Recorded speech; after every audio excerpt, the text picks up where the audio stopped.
Le soutien massif à Ebony ne doit pas cacher la violence du racisme qu'elle subit sur scène et en ligne. La finaliste de la Star Academy a été la cible d'insultes racistes en plein concert. Face à cette violence, la réaction d'Ebony a été saluée. Mais dans ce genre de situation, les injonctions pèsent lourd, souligne Raki Kassi, psychologue. Racisme. Un petit message pour une petite dame dans le public qui m'a fait un signe pas gentil. Moi je l'aime en tout cas, et j'aime tout le monde dans cette salle. Samedi 22 mars, alors qu'elle participait à la 3e date de la tournée de la Star Academy au Zénith de Lille, la chanteuse Ebony a été victime de gestes haineux et racistes de la part d'une spectatrice. Visiblement bouleversée par cette énième offensive gratuite, la candidate, qui s'était inclinée face à Marine lors de la finale du télécrochet, a terminé le concert en pleurs. « J'espère qu'il n'y a que l'amour qui nous réunit, parce que la haine n'a pas sa place dans cette salle », a-t-elle lancé au public, qui en retour l'a acclamée. Si cette scène choque par sa violence, elle est pourtant loin d'être la seule à laquelle a été confrontée l'artiste. Dès le début de sa participation à la 12e saison de la Star Ac, Ebony, seule femme racisée de la promotion, a été victime d'une campagne de dénigrement raciste sans précédent sur les réseaux sociaux, au point que la société de production Endemol a porté plainte aux côtés des associations SOS Racisme et la Maison des Potes. Pour Raki Kassi, psychologue clinicienne, docteur en psychologie sociale et spécialiste de l'impact des stéréotypes sur la santé mentale, ce qu'Ebony a subi en ligne et désormais en tournée, est l'exemple même de ce que l'essayiste afro-américaine Moya Bailey a qualifié de misogynoire, c'est-à-dire une double discrimination à la fois sexiste et raciste vécue uniquement par les femmes noires. Chaque fois qu'une femme racisée est mise sur le devant de la scène, elle s'en prend plein la figure, observe Raki Kassi. Peu importe ce qu'elle fait, parfois même rien, elle peut devenir la cible d'une vague de haine sur les réseaux sociaux. Le cas d'Ebony s'inscrit aussi dans un contexte particulier, celui d'une banalisation de plus en plus inquiétante de la violence verbale, des propos racistes, note Raki Kassi. Encouragée par le contexte national et international, qui tolère de plus en plus les paroles discriminatoires, les personnes adhérant à ces discours de haine ne se cachent pas, voire revendiquent leur racisme, constate la psychologue. Que cette violence s'exerce en ligne ou à visage découvert, ce n'est pas si différent, considère l'experte. Dans tous les cas, une attaque raciste cible notre humanité, c'est une remise en question de qui nous sommes en tant qu'êtres humains. La particularité ici, c'est que cette attaque survient en direct, et qu'Ebony a choisi d'y répondre en parlant d'amour. C'est une manière très classe de répliquer, même si au fond elle doit être dévastée.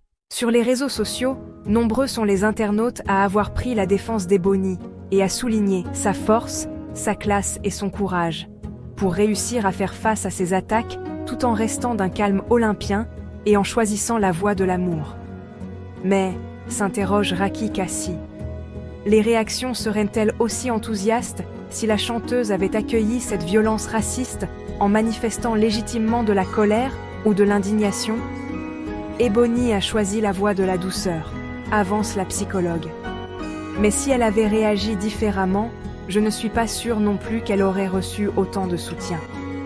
Car comme l'explique Raki Kassi, à ce poids du racisme s'ajoute une injonction tout aussi pesante, celle de devoir garder son calme, ne pas crier ni répliquer sous peine d'alimenter les préjugés racistes selon lesquels les personnes noires sont agressives, violentes. Quand on est en position de victime, cette injonction est toujours présente, souligne la spécialiste.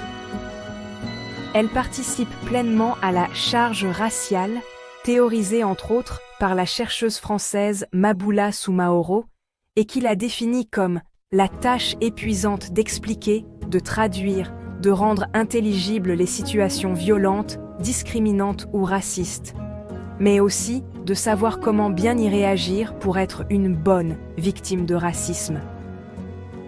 C'est une question que beaucoup de personnes racisées se posent, et quand elles n'ont pas la réponse, il se peut qu'elles restent figées, remarque Raki Kassi. C'est aussi pour cette raison que le rôle du public, témoin de la scène, est indispensable, insiste Raki Kassi.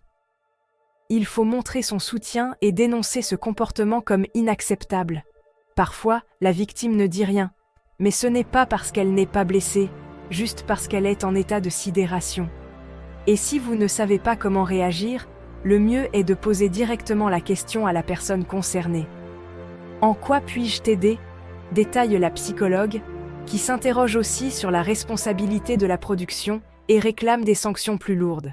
Dimanche dans la journée, Arachné Productions, qui produit le Star Academy Tour, a publié un communiqué sur Instagram dans lequel elle condamne toute forme de haine, injure ou attaque envers les artistes, et ajoute que tout comportement répréhensible fera l'objet de poursuites. Pour le bien-être d'Ebony, cette personne aurait pu être sortie de la salle, estime pour sa part Raki Kassi, qui rappelle que ces agressions racistes ont un impact sur la santé mentale et physique des personnes qui les subissent.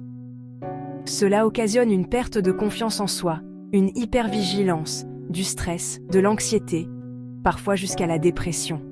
Sans compter les maux de tête, les maux de ventre, les maladies auto-immunes, le corps et l'esprit sont profondément ébranlés. Et de conclure, j'espère qu'Ebony va bien. Que pensez-vous de l'histoire d'Ebony ? Dites-le nous en commentaire. Mais aussi, nous tenons à vous dire que votre soutien est essentiel pour davantage créer des vidéos avec des histoires vraies, émouvantes, merveilleuses et captivantes. Alors merci de vous abonner, d'aimer et de partager massivement.